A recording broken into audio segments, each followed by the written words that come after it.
what I want to do is give the at-home audience a little bit of context about what they're looking at, since we all here, the audience, can see this space live. So the first thing that I'm showing is our floor plan. So the reason that we put these together is because when the technicians arrive on site, they need to know exactly where the equipment goes. And that's really important for a couple of reasons. We're looking for bathrooms, we're looking for fire exits. We want to make sure that we actually have clear paths so that no one's walking in front of the cameras, which makes a really distracting event. And this is all the equipment that we brought, right? This is a lot, and I don't want you to read through this equipment. That would take a while. But what I will note here is that if you're ever looking at a gear list and you don't understand what something is, your event production partner should be able to explain that to you in a way that makes sense, right? In a non-technical way. The other thing that we did for Socio is we put together some renderings. So for you in the audience, you can see, right, this looks very similar to what we are actually doing right now. And this is actually a camera view from Brian, one of our camera operators. So I'm looking right at him right now, actually. And you can see that this is the Socio rendering that we put together. And this next one is a view from my right side over here. So that's looking over here, bird's eye. All right, well, let's go ahead and take a closer look behind the scenes.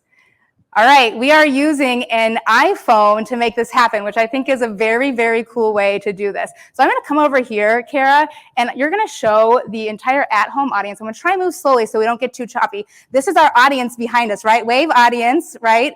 So this is what it looks like if you were presenting on the stage.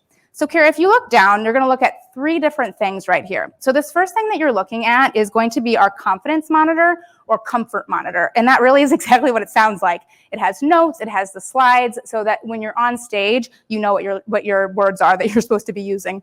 The next thing that you're looking at is a speaker timer, and that's super important for a hybrid event, especially to keep everybody on schedule.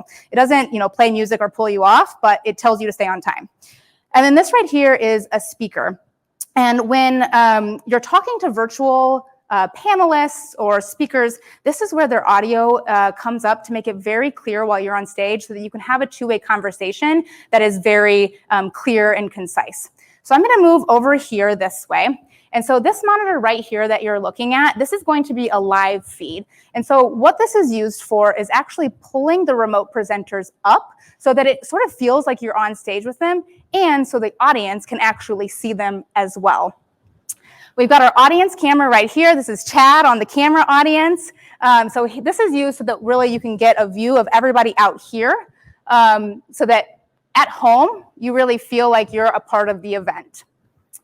If you look directly this way, this is a built-in monitor that we're using, and this is for Socio's live display. And so that was a great use of the space so that people can look over here and see what's going on socially. All right, I'm gonna come this way now. Say hello to the audience again. Okay, so we have half of our stage wash right here, and I won't have you pan, but there's another one on the other side. And that is really to make sure that everyone on stage is well lit, both for the in-person and also for the virtual audiences. All right, follow me this way. Okay, so here are our main 2 cameras. So we've got Nathan and we've got Brian. They've made me look good this entire time. I appreciate them. And right here in the middle, we have a monitor that also has a live feed. Now, it is very distracting as a presenter to see yourself while you're doing it, but it's also important so that you are looking this way when remote presenters are on the screen. All right, now to the meat and potatoes. We're gonna come back to our tech table, and I'm gonna be very careful because this is not a best practice. This microphone and the speakers will talk to each other and screech. So Dan back here is protecting our ears and doing a great job. He's got his mixing board.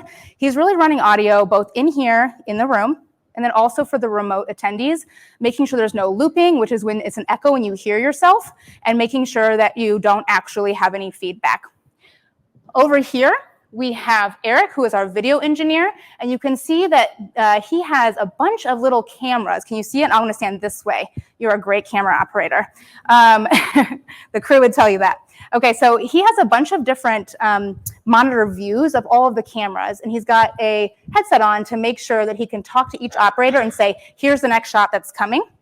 And then we have Jay, and Jay is running the virtual experience. And so this is a very high pressure job. So we're not going to talk to Jay.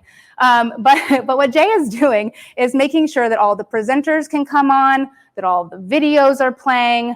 He's got a very, very detailed run of show so that he knows exactly what to do and when to do it.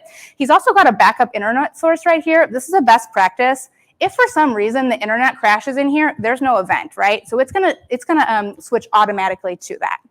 So that concludes our tour. First, I want to shout out, thank you so much to my technical crew for allowing me to come back here and invade their space.